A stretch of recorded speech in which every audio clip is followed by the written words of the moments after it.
எல்லாருக்கும் வணக்கம். இன்னைக்கு நம்ம ஒரு முக்கியமான விஷயத்தை பத்தி பேசப் போறோம். உலகத்துல ரொம்ப சக்தி வாய்ந்த ஆயுதம் எது தெரியுமா?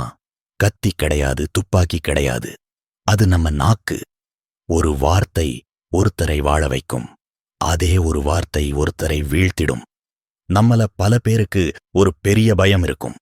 புதுசா ஒருத்தரை பார்த்தா என்ன பேசுறதுன்னு தெரியாது. கூட்டத்துல பேச பயம். ஆனா பல 1000 வருஷங்களுக்கு முன்னாடியே மகா அறிஞரான சாணக்கியர் பேசும் கலை பத்தி தெளிவான விதிகளை சொல்லிட்டு போயிருக்கிறார். இன்னைக்கு அந்த 10 ரகசியங்களை பத்திதான் நாம பார்க்க போறோம். 1. மௌனமே மிகப்பெரிய ஆயுதம். பேச கத்துக்கிறதுக்கு முன்னாடி பேசாம இருக்க கத்துக்கணும். சாணக்கியர் என்ன சொல்றாருன்னா, ஒரு அறிவுள்ள மனுஷன்தான் பேச வேண்டிய நேரம் வர்ற வரைக்கும் அமைதியா இருப்பானாம். தேவையில்லாம பேசுறவங்க சீக்கிரம் மாட்டிக்குவாங்க. நீங்க ஒரு இடத்துக்கு போறீங்கன்னா எடுத்த உடனே படபடன்னு பேசாதீங்க. அங்க இருக்கிறவங்கள கவனிங்க. அவங்க என்ன மனநிலையில இருக்கிறாங்கன்னு பாருங்க. நீங்க எவ்வளவு அமைதியா இருக்கீங்களோ அவ்வளவு உங்களோட மதிப்பு ஏறும். மௌனம் உங்களை ஒரு மர்மமான ஆளா காட்டும்.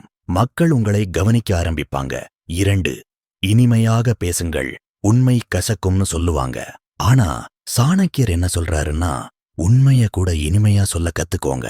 ஒருத்தரை திருத்தணும்னா கூட மத்தவங்க முன்னாடி வச்சு அசிங்கப்படுத்தாம தனியா கூப்பிட்டு மென்மையா சொல்லுங்க.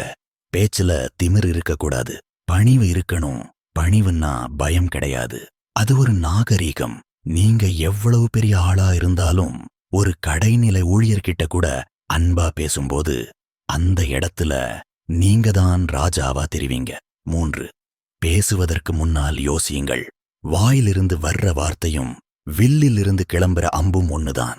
ஒரு தடவை வெளியே போயிட்டா அதை திரும்ப எடுக்க முடியாது. அதனால பேசுறதுக்கு முன்னாடி ஒரு நிமிஷம் யோசிங்க. நாம பேசுற இந்த விஷயம் தேவையா? இதனால யாருக்காவது காயம் ஏற்படுமா? இதனால நமக்கு ஏதாவது பலன் இருக்கா?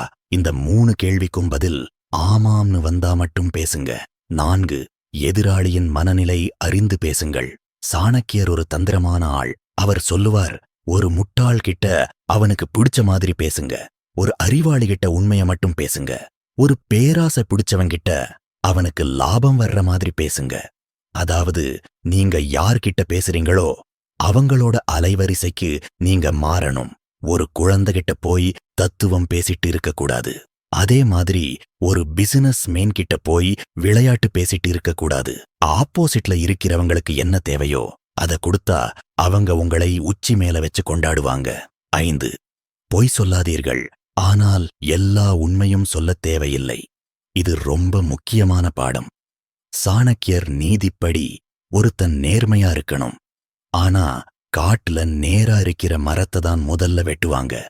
அதுபோல ரொம்ப அப்பாவியா எல்லா உண்மையும் எல்லார்கிட்டயும் சொல்லிடாதீங்க. உங்களுடைய பலவீனம், உங்களுடைய ரகசியங்கள், உங்களுடைய அடுத்த கட்ட திட்டம், இதையெல்லாம் யார்கிட்டயும் பகிர்ந்து கொள்ளாதீங்க. உங்க பேச்சுல தெளிவு இருக்கணுமே தவிர உங்க வாழ்க்கை ஒரு திறந்த புத்தகமா இருக்கக்கூடாது. 6. உடல் மொழி. பேச்சுங்கிறது வெறும் சத்தம் கிடையாது. உங்க கண்கள், உங்க கைகள், நீங்க நிக்கிற விதம், இது எல்லாமே பேசும். பேசும்போது எதிரே இருக்கிறவங்க கண்ணை பார்த்து பேசுங்க. அப்பதான் நீங்க சொல்றதுல உங்களுக்கு நம்பிக்கை இருக்குன்னு அவங்க நம்புவாங்க. குனிஞ்சுக்கிட்டோ இல்ல கைகளை கட்டிக்கிட்டோ பேசாதீங்க. அது உங்ககிட்ட இருக்கிற பயத்தை காட்டிடும். நேரா நிமிர்ந்து உட்கார்ந்து முகத்துல ஒரு சின்ன சிரிப்போட பேச ஆரம்பிங்க. 7. புகழ்ச்சியில் கவனம் தேவை. யாரையாவது புகழணும்னா தாராளமா புகழுங்க. ஆனா அது உண்மையா இருக்கணும். காக்கா பிடிக்கிறதுக்கும் பாராட்டுறதுக்கும் வித்தியாசம் இருக்கு. நீங்க பொய்யா புகழ்ந்தீங்கன்னா அந்த மனுஷனுக்கு நீங்க ஏதோ ஒரு காரியத்துக்காக பேசுறீங்கன்னு தெரிஞ்சிடும். அதே மாதிரி யாராவது உங்களை புகழ்ந்தா ரொம்ப துள்ளி குதிக்காதீங்க. அதை ஒரு புன்னகையோட கடந்து போங்க. 8. விவாதம் செய்யாதீர்கள்.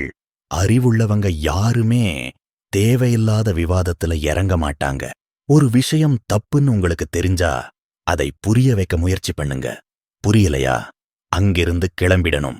முட்டாள்களோட விவாதம் பண்றது உங்க நேரத்தை தான் வீணடிக்கும். ஜெயிக்கிறதுக்காக பேசாதீங்க, ஒரு விஷயத்தை தெளிவுபடுத்த பேசுங்க. வாக்குவாதம் பண்றவங்க மேல யாருக்கும் மரியாதை வராது. 9. கேட்டல் ஒரு கலை. நல்லா பேசணும்னா முதல்ல நல்லா கவனிக்கணும். மத்தவங்க பேசுறதை பாதியில குறுக்கிடாதீங்க. அவங்க சொல்லி முடிக்கிற வரைக்கும் பொறுமையா கேளுங்க. நீங்க எவ்வளவுக்கு எவ்வளவு கவனிக்கிறீங்களோ அவ்வளவு விஷயங்களை தெரிஞ்சுப்பீங்க. ஒருத்தர் சொல்ல வர்றத முழுசா கேட்டாலே அவங்களுக்கு உங்க மேல ஒரு தனி அன்பு வந்துடும். இவரு நம்ம சொல்றத மதிக்கிறாரு அப்படிங்கிற எண்ணம் அவங்க மனசுல பதியும். 10. தெளிவான உச்சரிப்பு மற்றும் வேகம். ரொம்ப வேகமாவும் பேசக்கூடாது, ரொம்ப மெதுவாவும் பேசக்கூடாது. நீங்க என்ன சொல்ல வர்றீங்கங்கிறது எதிரே இருக்கிறவங்களுக்கு தெளிவா புரியணும். வார்த்தைகளை முழுங்காதீங்க. உங்க பேச்சுல ஒரு வேகம் இருக்கணும், அதே சமயம் ஒரு நிதானம் இருக்கணும். முக்கியமான இடங்கள்ல கொஞ்சம் நிறுத்தி பேசுங்க. அது நீங்க சொல்ற விஷயத்துக்கு ஒரு அழுத்தம் கொடுக்கும். நண்பர்களே, இந்த 10 விஷயங்களையும் நீங்க கடைபிடிச்சீங்கன்னா எந்த ஒரு கூட்டத்திலையும் நீங்க ஒரு தனித்துவமான ஆளா தெரிவீங்க. சாணக்கியர் சொன்னது என்னன்னா, ஒரு மனுஷனோட பேச்சுதான் அவனோட அடையாளத்தை தீர்மானிக்குது. நீங்க அழகா இருக்கலாம், நல்ல ட்ரெஸ் பண்ணிருக்கலாம், ஆனா நீங்க வாய திறந்தா மட்டும்தான் நீங்க யாருன்னு இந்த உலகத்துக்கு தெரியும். அதனால உங்க வார்த்தைகளை கவனமா தேர்ந்தெடுங்க. இந்த விஷயங்களை உங்க நிஜ வாழ்க்கையில முயற்சி செஞ்சு பாருங்க. முதல்ல கொஞ்சம் கஷ்டமா இருக்கும், ஆனா போக போக இது உங்களுக்கு பழகிடும். யார பார்த்தாலும் பயப்படாம தெளிவா அன்பா பேச ஆரம்பிங்க. இந்த வீடியோ உங்களுக்கு பிடிச்சிருக்கும்னு நம்புறேன். இதுல சொன்ன எந்த விஷயம் உங்களுக்கு ரொம்ப பிடிச்சிருந்ததுன்னு கமெண்ட்ல சொல்லுங்க. அடுத்த வீடியோவுல இன்னும் பல சுவாரஸ்யமான தகவல்களோட உங்களை சந்திக்கிறேன்.